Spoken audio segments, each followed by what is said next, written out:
sila mga affected, estudyante, ang affected na klase ng kayo tuloy sa grade 7.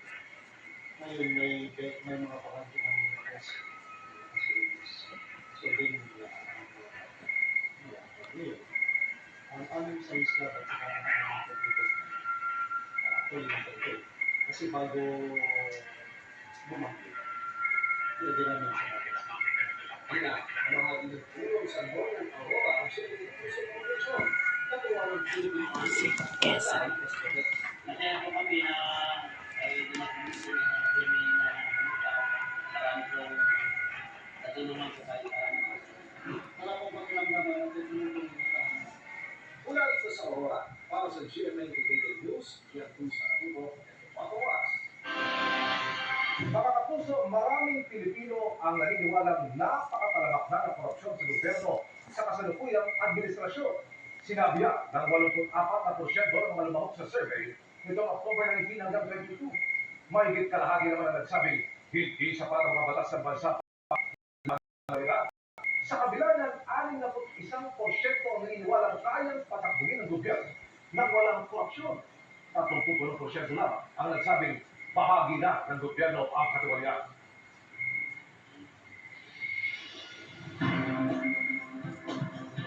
Sabay sa pagpasok ng bare months ang magkakasunod na kalamidad, gaya ng lindol at bagyo. Sinabayan pa yan ang pagputok ng iba't ibang hamon at issue sa gobyerno na nagsimula noong pang-Agosto. Kaya ngayong taon, magiging merry pa kaya ang Pasko ng Pilipino? Pakinggan natin ang boses ng ating mga kapuso sa pagtutok ni Mark Salazar.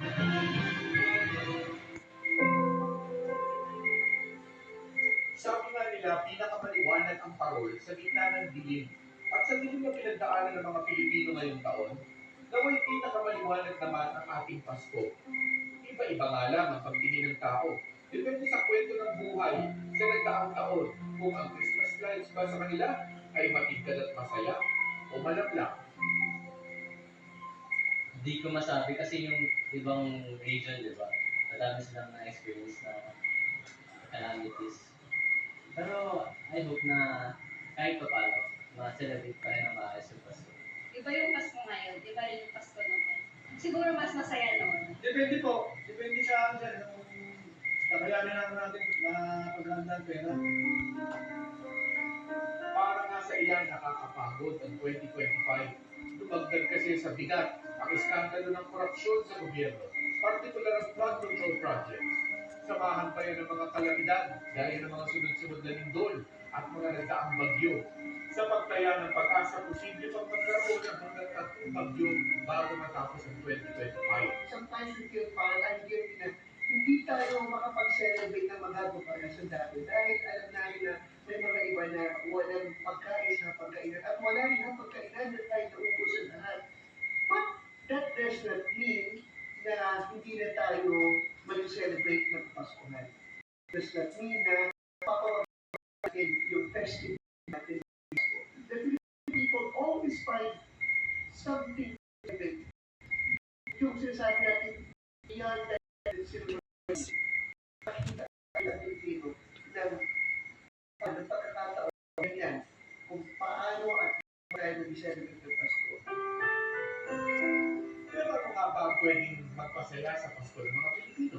Umuwi sa province. After the whole year na pagkaka-wala-wala because of work, because of the studies, ako kasama-sama ulit yung buong pamilya. Nakikipag-bonding tayo sa sarili natin pamilya. Kahit simple lang ang daan, basta sama-sama. Okay lang ako. Especially if kasama mo yung family mo, hindi naman Champion, the official chocolate drink of the NBA. 50% more protein, even Sagana's oat itlog at 10 vitamin.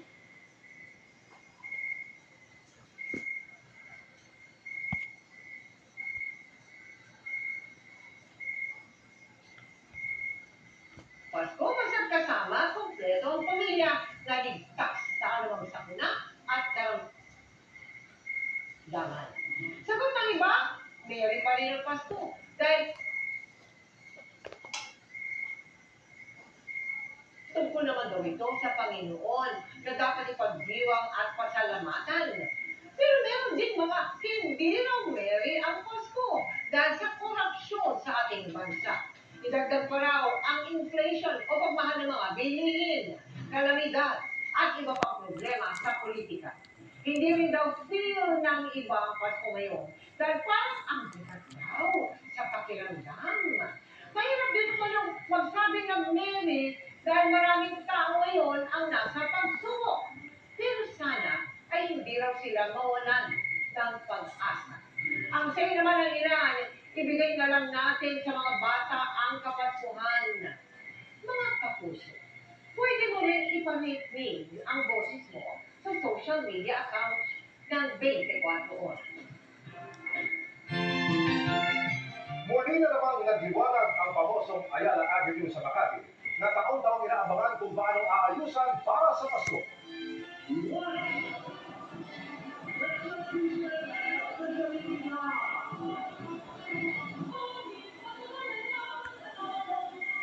Mga kapuso, nagningning ang pula at dilaw na kulay mula sa mga pamaskong palamuli sa kahabaan po ng kalsada para mas dama ang Christmas spirit. Sinabayan-bayan ang pag-awit ng Christmas songs ng isang choir group. Ang atin sa dilim, ang mga kinabitan na mas naging picture perfect para sa mga naroon. Malungkot na balita naman po ito, patay ang alas Pilipinas volleyball player na si Ike Andrew Barilea matapos mabangga ng bus ang minamaneho niyang motorsiklo sa Negros Occidental. Ipinagluluksa siya ngayon ng pamilya at mga taga-suporta. Nakatutok si Adrian Prieto ng GMA Regional TV. Masaya pang nagkakaraoke kasama ang kanyang magkaanak at kaibigan nitong November 9, si Alas Pilipinas player Ike Andrew Barilea sa kanilang lugar sa Cali City, Negros Occidental. Pero, iyon na pala ang huling ng kaarawan. Dito kasing Martes, November 11, binawian ng buhay si Ike nang mabangga ng bus ang minamaneho niyang motorsiklo. Ayon sa pulisya, nagtamo siya ng malubhang sugat sa likod at dibdib na naging sanhi ng kanyang pagkamatay. Na-miscalculate niya lang ang pag naigo ang atong biktima. Bali hindi siya lang ginumpansya pag nalampot ang likod sa motorcycle na nagtapo. Masakit para sa pamilya ni Ike na hindi na nito maaabot ang kanyang mga pangarap lalo na sa minahal niyang sports na volleyball. Driver man namin. Nakala ko si Gwen na sindukan. Pagkano matatayos na buya mo siya. Hindi ko sa akin pinasabot siya. Ano, yung pwede pala nga akong ako, ibigos ko. Ito na ko, ito sa mga. Ayon sa pulisya, sa ngayon, pinalayan na ang nakabanggang driver ng bus matapos mag-lapse ang regulatory period. Pero, pinoproseso raw ng magkaanak ng biktima ang pagsasapa ng reklamong reckless imprudence resulting to homicide laban sa driver. Hinihintay lang daw nila ang nanay ni Ike na nasa Manila. Mula sa GMA Regional TV at GMA Today News, Adrian Reyes. Nakatutok, 24 oras. Nagtipon-tipon sa Hong Kong ang binatigat ng K-drama at Japanese stars at iba sa kanila aliw pa ang ginawang pagkakita. Kilalanin sila sa Chile.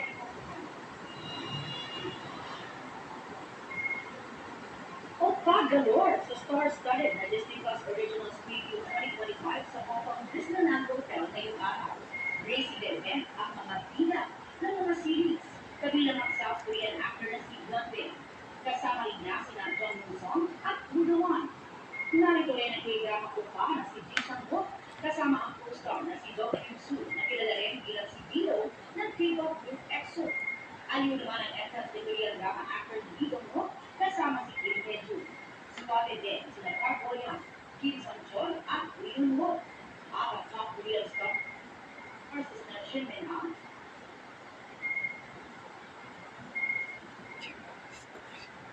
Ju Ji-woon at Lee Se-young. Dumalo rin sa event ang members ng J-pop group na Travis Japan na sina Kenta Matsuda at Kaito Nakamura.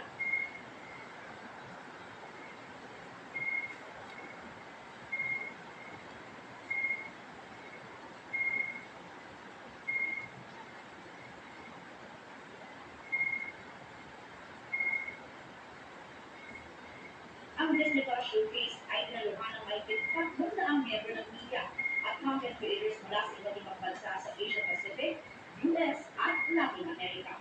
Rodrigo Rampel, updated showbiz happenings. Anak, my chika this Thursday night. Ako po si Hira Alalia.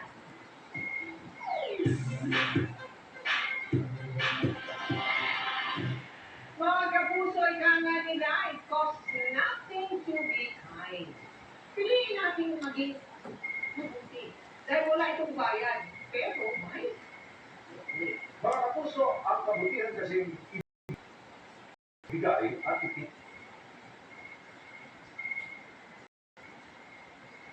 napakita natin. o isang puwan ng pagbibigay ng kabutihan nang wala hintay na kapalit. Kaya, nang bumawa tayong lahat ng kabutihan, araw